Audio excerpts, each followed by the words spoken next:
오늘 낭독할 책은 수학은 문해력이다입니다. 지은이 차오름. 지식의 기쁨 에세이의 성취 지적자의 힘을 나의 것으로를 지향한다. 사고력 개발을 위한 교육 프로그램 개발과 교사교육 학부모 강의를 주로 해왔다. EBS 방송에서 배우며 가르치는 사고력 교육이라는 타이틀로 총 12회 강좌를 진행했다. 생각의 불꽃, 사유의 즐거움, 언어의 힘을 나의 것으로의 슬로건으로 사고력 교육센터 지혜의 숲을 만들었다. 네, 지은이 작가님에 대한 소개를 잠깐 좀 낭독을 해봤고요.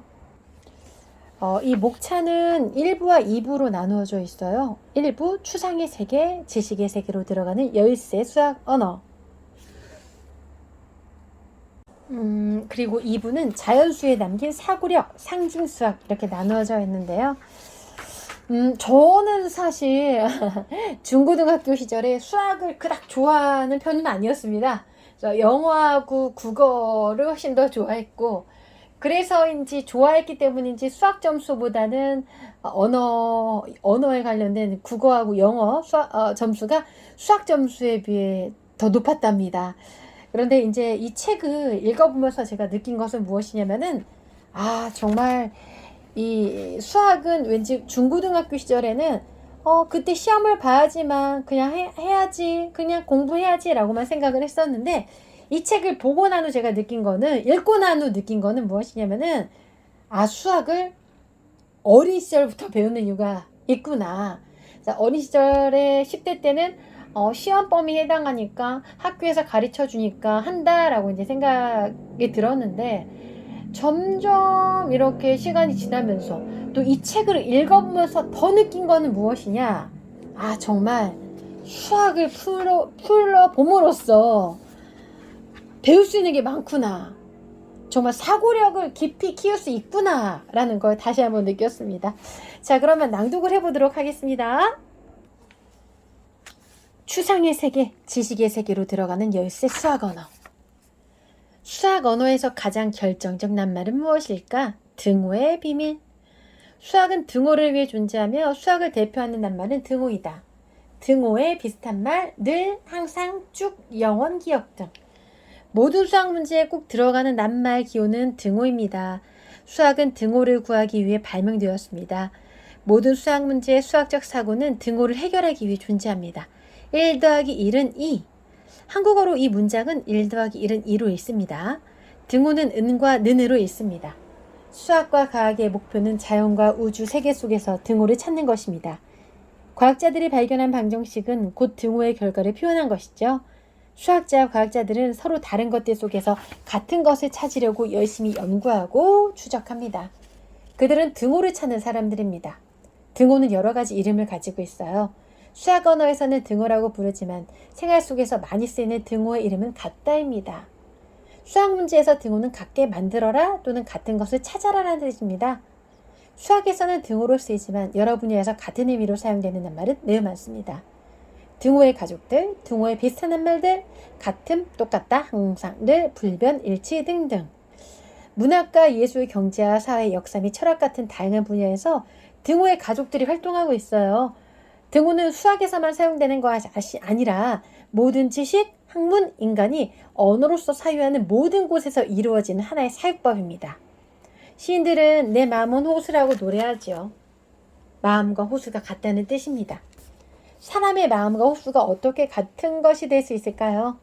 닮은 점을 찾아서 같은 것으로 주장하는 것입니다. 문학에서 이 사유법을 은유와 비유라고 합니다. 은유와 비유 또한 서로 다른 것들에서 같은 것을 찾습니다. 1 더하기 1은 2. 이 덧셈식은 세계의 공통 언어입니다. 이 수학 문장은 세계 모든 사람이 알아먹습니다. 통역이 필요 없는 문장입니다. 이 수학 문장에서 가장 중요한 기호, 중요한 낱말은 무엇일까요? 그렇죠. 바로 는입니다. 이 기호의 이름은 등호입니다. 등호의 역할은 1 더하기 1과 2를 같은 것으로 만드는 것입니다. 1과 2는 분명 생김새도 다르고 하는 역할도 다른데 는은 같은 것으로 만들어버리죠. 등호는 같은 것으로 만들기라는 뜻과 의미를 짓는 수학의 기호, 수학의 낱말입니다. 수학 언어에서 등호는 동사의 역할을 한다. 수학 문장에서 등호는 동사의 역할을 하기도 합니다. 똑같은 것을 찾아라, 똑같은 것으로 만들어라 등의 의미로 사용됩니다. 등호는 답을 찾아라 라는 의미에서도 동사의 역할이기도 합니다. 풀어야 할 문제는 왼쪽에 있고 등호는 건너편 오른쪽에서 답을 찾아야 합니다. 등호의 의미는 왼쪽의 문제와 똑같은 것을 찾으라는 뜻입니다. 등호는 곧 명령입니다. 왼쪽에 있는 1 더하기 1과 같은 것을 찾으면 그것이 곧 답이 되죠. 답을 구하는 것, 답을 알아내는 것이 수학 문제라면 등호는 수학의 목표입니다. 그래서 모든 수학 문제에는 등호가 들어갑니다. 등호는 마치 건너다니는 다리처럼 생겼습니다. 수학에서 등호를 두 개의 평행선, 마치 다리처럼 표현한 사람은 영국의 수학자이자 의사인 레코드라고 알려져 있습니다. 등호는 왼쪽의 문제에서 등호를 건너 오른쪽으로 답이 건너가는 것, 이동하는 것처럼 느껴집니다. 과학에서 유명한 방정식 중 하나가 아인슈타인이 발견한 E는 mc 제곱입니다. 이 방정식에도 등호가 들어갑니다. 이 방정식은 에너지는 질량과 태양상수 제곱을 곱한 것이다 라는 의미입니다. 에너지와 질량은 같다라는 것이 아인슈타인이 발견한 비밀입니다. 아인슈타인이 방정식을 발견하기 전에는 아무도 에너지와 질량이 같다는 것을 생각하지 못했습니다. 서로 다른 것이 같다는 것을 발견한 셈이죠. 이 방정식 때문에 질량을 갖는 것, 즉 지구에서 무게를 가지고 있는 것들은 모두 에너지를 만들 수 있게 되었습니다. 서로 다른 것처럼 보이지만 같다. 이것이 아인슈타인이 발견한 등호의 사유법입니다. 서로 다른데 같다는 것을 발견함으로써 서로 다른 것을 같은 것으로 만드는 능력이 생겨납니다. 아인슈타인만이 등호의 능력을 발휘한 것은 아닙니다. 뉴턴은 무엇을 발견했을까요? 뉴턴의 방정식 F는 ma가 있죠. 이 방정식의 의미는 힘과 질량, 가속도가 모습만 다를 뿐 같다라는 뜻입니다. 등호는 서로 다른 것을 같은 것으로 바꿀 수 있는 능력을 발휘합니다. 아인슈타인의 방정식에서는 무게가 있는 것, 질량을 가지고 있는 것을 에너지로 바꿀 수 있게 합니다. 뉴턴의 방정식에서는 질량을 가지고 있는 것을 힘으로 바꿀 수 있다는 것을 보여줍니다. 등호는 마법을 부립니다. 이것을 저것으로 바꿀 수 있는 마법입니다. 사과라는 낱말은 먹을 수 있는 사과가 아닙니다. 그럼에도 우리는 먹을 수 있는 사과와 낱말로서의 사과를 똑같은 것으로 생각합니다. 장미라는 낱말에서 장미의 향기를 맡을 수는 없습니다.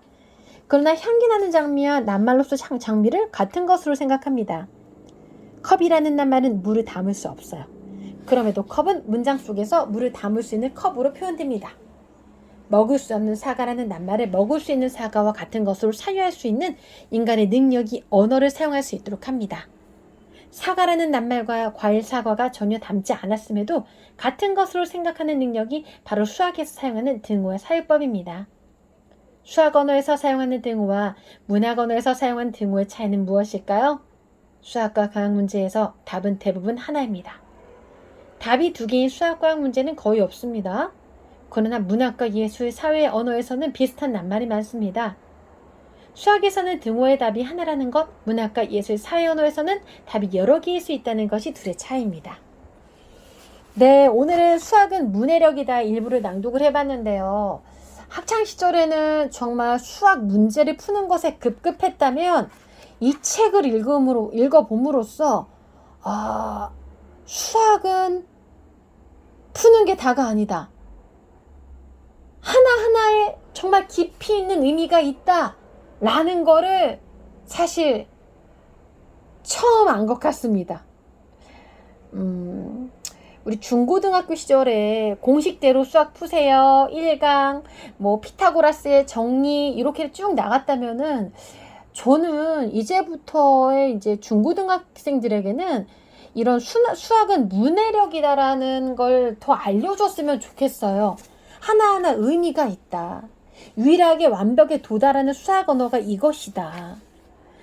자연수는 이런 의미가 있다라는 것들을 조금 더 많이 알려주면은 그냥 10대 친구들이 수학은 문제 푸는 것에 그치는 게 아니라 수학의 의미에 대해서 더 깊이 있게 진정성 있게 다가갈 수 있을 것 같다는 생각이 들었습니다.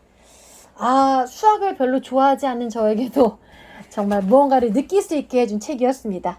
수학은 문해력이다.